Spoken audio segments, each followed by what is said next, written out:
Bonjour à tous et bienvenue, c'est parti sur bigradio.fr pour la semaine de l'actu, l'édition du samedi 2 février 2013. Soyez les bienvenus, nous allons revenir sur toute l'actualité de la semaine et ça commence maintenant.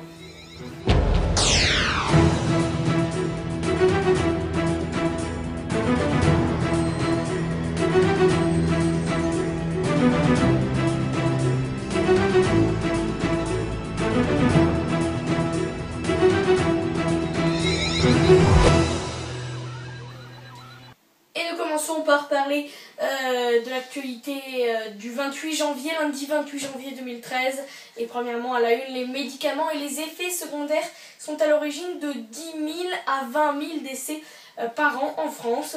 Et oui, l'affaire de la pilule Diane 35, destinée à soigner l'acné et utilisée comme pilule contraceptive, ravive le débat sur le détournement des médicaments. En France, les effets indésirables des médicaments sont à l'origine de 10 000 à 20 000 décès par an, selon les sources.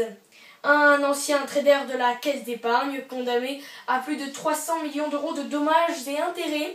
C'est un ancien trader donc de la Caisse d'épargne qui vient d'être condamné par le tribunal de Paris à 315 millions d'euros de dommages et intérêts. Il était jugé dans l'affaire de perte de trading de 751 millions d'euros subis par la banque en 2008.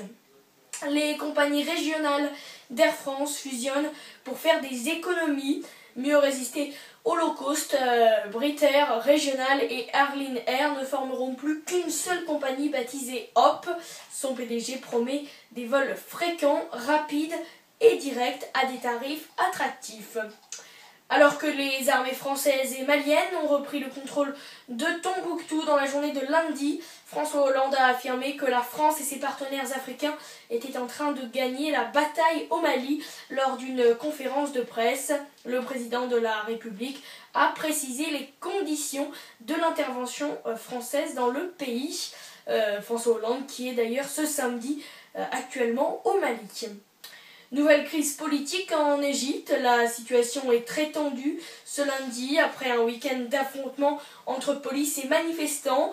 Une cinquantaine de personnes sont mortes, dont 40 à Port Saïd où les forces de l'ordre ont tiré dans la foule. Mohamed Morsi a d'ailleurs déclaré l'état d'urgence dans 3 villes du pays. Et puis l'incendie dans une discothèque au Brésil, 3 personnes ont été arrêtées. La police brésilienne a arrêté donc 3 personnes après la mort de 231 personnes lors d'un incendie dans une discothèque de Santa Maria au Brésil dimanche soir dernier. L'actualité à présent de ce mardi 29 janvier 2013, c'est bien sûr sans surprise le mariage pour tous et première journée de débat à l'Assemblée nationale.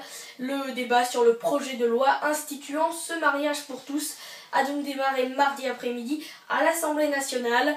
C'est le début de 2 semaines d'une bataille parlementaire qui s'annonce acharnée dans l'hémicycle. Le débat s'annonce donc d'ores et déjà long. Le vote solennel aura lieu le 12 février prochain, mais aussi très animé. Plus de 5000 amendements devraient être débattus par les députés lors de cette quinzaine. Plusieurs centaines de salariés rassemblés aux Champs-Élysées pour défendre l'emploi. Des centaines de salariés de PSA, Sanofi, Candia ou Virgin se sont donc rassemblés ce mardi à Paris devant le magasin Virgin des Champs-Élysées pour défendre leurs emplois. Une manifestation soutenue par des hommes politiques de gauche. Plusieurs entreprises, mais donc un même combat, la défense de l'emploi et l'indignation face aux pratiques de voyous des actionnaires, selon Guy Olaran, délégué CGT du groupe Virgin. Sur les banderoles, des inscriptions similaires, Sanofi, Sanofric, butle, menteur, référence à l'actionnaire majoritaire de Virgin, ou encore non à la fermeture de PSA, Aulnay. Le meurtre de la joggeuse à Nîmes est le suspect confondu par son ADN. Le suspect britannique correspond au signalement recueilli par les enquêteurs. Il a été confondu par des objets retrouvés sur les lieux. La dernière confirmation implacable est venue de son ADN. Selon le procureur adjoint, l'homme ne nie pas tout en bloc, mais il ne reconnaît pas tout. Scène de représailles et pillages à Tombouctou, au Mali. Le départ des islamistes de leur principal bastion est loin d'avoir tout réglé. À Tombouctou, certains habitants sont d'ailleurs accusés d'avoir fait preuve de bienveillance à leur égard et les scènes de pillage et de colère se multiplient. Un homme a même dû être exfiltré par l'armée ce mardi matin.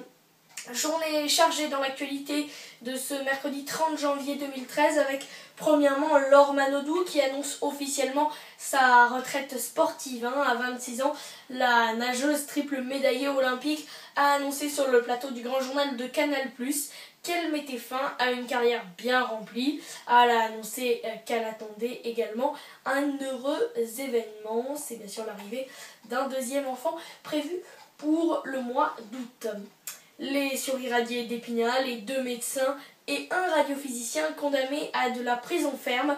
Des peines des 18 mois de prison ferme ont donc été prononcées ce mercredi contre 2 anciens médecins de leur hôpital d'Épinal et contre leurs collègues radiophysiciens. Ils étaient jugés lors du procès du plus grave accident de radiothérapie recensé en France. L'Agence française du médicament suspend la vente de Diane 35. L'Agence française de sécurité du médicament a donc annoncé ce mercredi la suppression de la vente du traitement anti-acné Diane 35 et de ses génériques. Elle prendra effet dans 3 mois. Et d'ici là, l'agence recommande aux femmes qui l'utilisent de ne pas interrompre leur traitement avant d'avoir consulté un médecin. 2 hommes d'une trentaine d'années du quartier du Mirail à Toulouse ont été arrêtés ce mardi dans l'enquête sur les complicités dont aurait pu bénéficier Mohamed Merah en mars dernier. Ils sont interrogés dans les locaux de la DCRI à Paris. Ces arrestations sont intervenues à la veille de la réception des familles par le ministre de l'Intérieur. On reparle à présent de la joggeuse de Nîmes et le suspect de ce meurtre est mis en examen et écroué. Le Britannique soupçonné du meurtre d'une joggeuse à Nîmes a été mis en examen et écroué ce mercredi. La veille, il avait donc été, je vous le rappelle, confondu par son ADN. Le pouvoir égyptien face à la menace Black Bloc. Plusieurs manifestants ont été interpellés ce mercredi devant les bâtiments du parquet général en Égypte, au Caire. Ils sont soupçonnés d'appartenir à la mouvance des Black Blocs, ces activistes qui ont fait beaucoup parler d'eux lors des sommets internationaux ces dernières années. Pour la justice égyptienne, il s'agit d'une menace terroriste. Et puis au Mali, l'armée française contrôle l'aéroport de Kidal, dernier bastion islamiste. Kidal, la 3e grande ville au nord du Mali, est tombée ce mercredi aux mains des troupes françaises, a annoncé un officier français.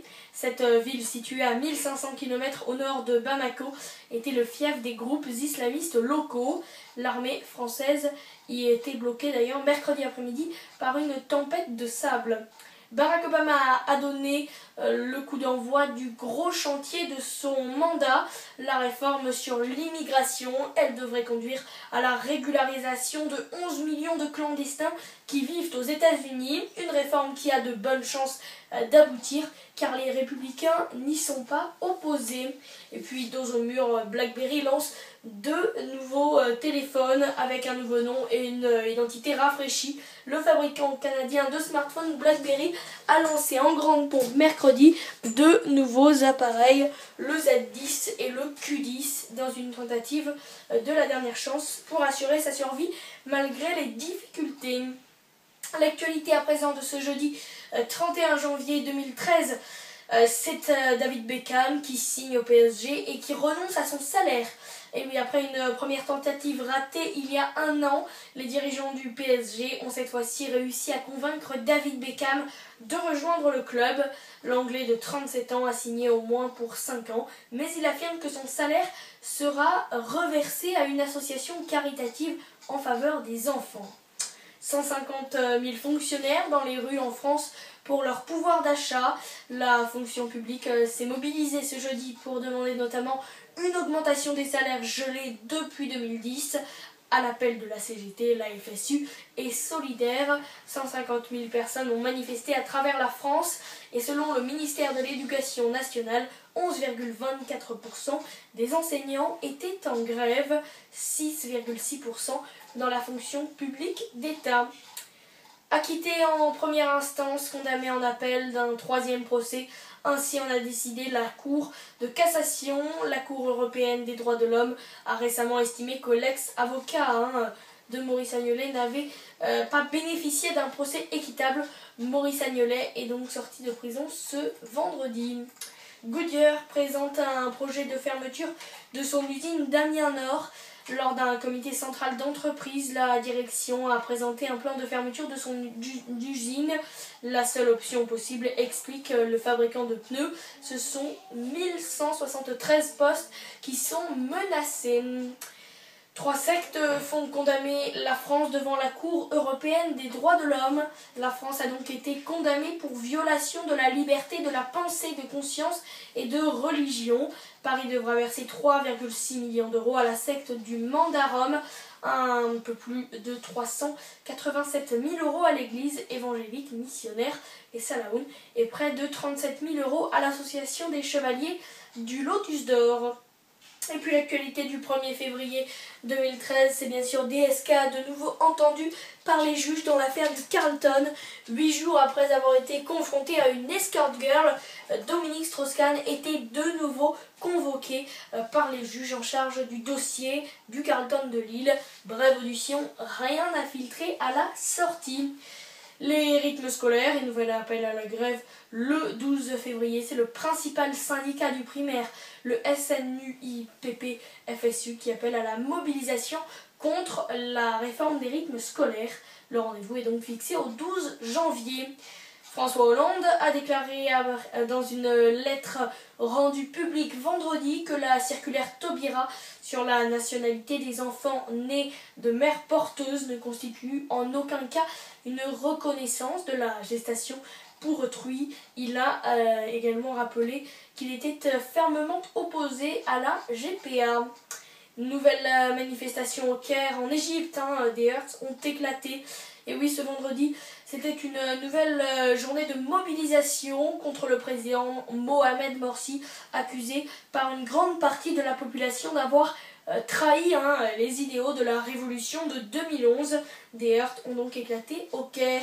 Et puis en Turquie, un attentat suicide devant l'ambassade américaine d'Ankara qui a fait 2 morts, dont un agent de sécurité et le kamikaze. Voilà, c'est la fin de la semaine de l'actu. Merci à tous et toutes de l'avoir suivi. N'hésitez pas notamment à rejoindre et à retrouver toute l'actualité en direct sur notre site web www.bigradio.fr. Et puis évidemment, je vous dis à samedi prochain pour, on l'espère, une nouvelle actualité bien chargée. D'ici là, bonne fin de week-end et bonne semaine. Portez-vous bien et à samedi prochain.